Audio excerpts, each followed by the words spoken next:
उत्तर प्रदेश शिक्षा सेवा नियमावली में जनवरी 2023 में माननीय मुख्यमंत्री जी के आदेश के बाद से मई 2023 में जो 2019 वाला ड्राफ्ट था उसमें कुछ महत्वपूर्ण बदलाव के लिए एक 12 सदस्यीय कमेटी बनाई गई थी। इस समिति यानी कमेटी ने अपनी रिपोर्ट शासन को सौंप दी है। अब शासन को ही फैसला लेना है कि इस महत्वपूर्ण बदलावों के साथ जो ड्राफ्ट तैयार किया गया है उसको मंजूर करे अथवा फिर से नामंजूर करके वापस कर दे।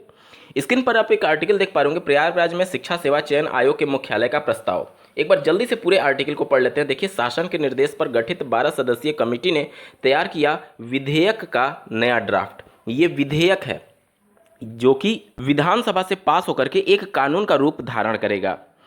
इसके बाद से देखिए, बेसिक से उच्च तकनीकी शिक्षा संस्थानों तक में शिक्षकों की भर्ती करेगा यह आयोग। जैसा कि आपको ज्ञात होगा कि माननीय इलाहाबाद हाईकोर्ट के द्वारा उच्चतर शिक्षा सेवा चयन आयोग के असिस्टेंट प्रोफेसर वाली भर्ती में स्पष्ट शब्दों में यह कहा गया था कि सिर्फ एक कैबिनेट प्रस्ताव को मंजूरी देने के वजह से पुराने कानून जो कि विधेयक पास होकर के बनाए गए हैं उसको नज़रअंदाज नहीं किया जा सकता।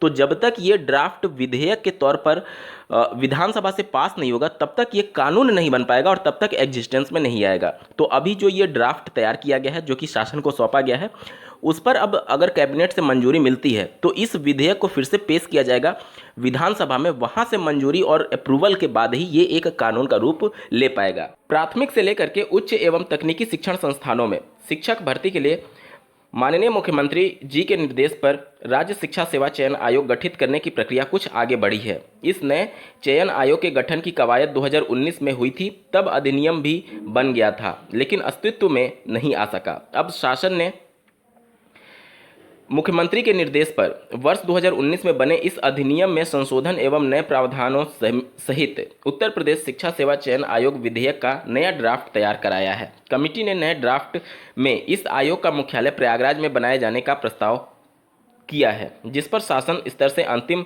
रूप से निर्णय लिया जाएगा। चूंकि यह नया आयोग अब तक एडेड माध्यमिक विद्यालयों में शिक्षक भर्ती करने वाले उत्तर प्रदेश माध्यमिक शिक्षा सेवा चयन बोर्ड प्रयागराज और एडेड महाविद्यालयों में असिस्टेंट प्रोफेसर की भर्ती करने वाली संस्थान उत्तर प्रदेश उच्चतर शिक्षा सेवा चयन आयोग प्रयागराज की जगह लेगा, इसलिए प्रतियोगियों की मांग ये थी कि इसका मुख्यालय भी प्रयागराज में बनाया जाए। हालांकि जब तक 2019 में इस आयोग के गठन के प्रयास हुए थे तब बने अधिनियम में भी इसका मुख्यालय प्रयागराज में बनाया जाना फाइनल था। अब जनवरी 2023 में जब मुख्यमंत्री ने चयन आयोग के निर्देश दिए तब यह स्पष्ट नहीं हुआ कि इसका मुख्यालय कहाँ पर होगा। इसका कारण इस पर असमंजस की स्थिति बन गई।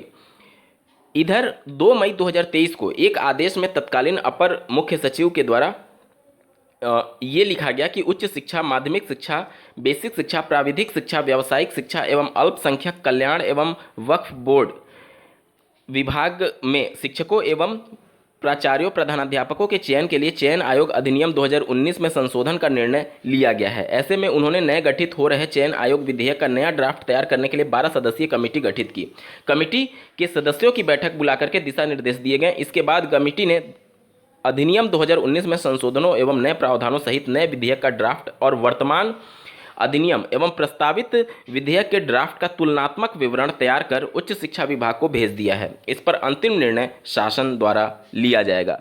तो ये महत्वपूर्ण जो बातें चल रही हैं नया शिक्षा सेवा चयन आयोग को लेकर के, उसका ड्राफ्ट फाइनल होकर के सबमिट कर दिया गया है। अब शासन स्तर पर ही सब कुछ पेंडिंग है। वहाँ से अगर इसको अप्रूवल मिल जाता है तो इसको फिर से पेश किया जाएगा विधानसभा में और वहां से पास होने के बाद से राज्यपाल के सिग्नेचर के बाद से ये एक कानून का रूप धारण कर लेगा। और उसके बाद से जिस प्रकार से पहले की नियमावलियां हैं उसी के तर्ज पर इस नियमावली को कानून के तर्ज पर एक तरीके से एग्जिस्टेंस मिल जाएगी और पुराना जो भी आयोग के लिए पहले विधानसभा से पास किया गया होगा वो सब कुछ खत्म हो जाएगा और ये नया जो ड्राफ्ट है अभी विधेयक है वो एक कानून का रूप धारण कर लेगा विधानसभा से पास होने के बाद से।